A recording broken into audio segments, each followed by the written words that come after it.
Incredibly important topic. It's something that I think, fortunately, its time has come. Congress, Sheila Jackson Lee has our HR 40, the Commission to Study Reparations. I'm a co-sponsor of that, proud to be a co-sponsor, and it's gaining co-sponsors all the time. Before I answer your question, and I haven't forgotten it, one of the things that I think we have to be very careful about when talking about reparations is we can't focus on the how. Like, how do we determine who might be eligible for help? How do we pay for it? Those are the wrong questions initially. The right question is why.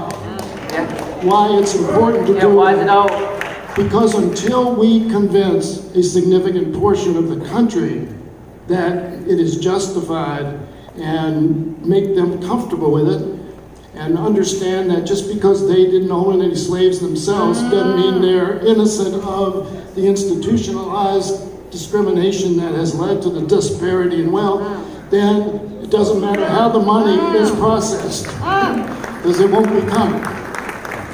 So I think that's our first responsibility, is to get the American people comfortable with the concept.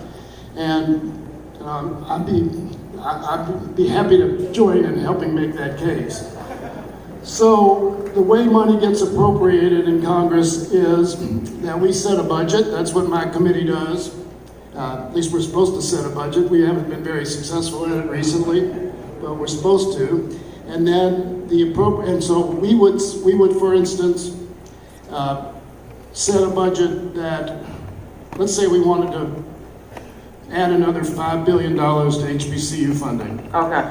That would be part of our budget, and then the Appropriations Committee would actually decide how that gets allocated. And then the prospects of this program, or much of anything actually now with Mitch McConnell in charge. And then the Senate would approve it, theoretically, and then it would go to the President would sign it, and then the money would be dispersed.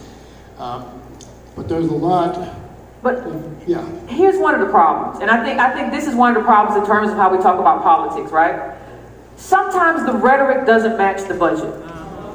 So money always has to be seen in the context of other money, right? So somebody can come into a room and say, we put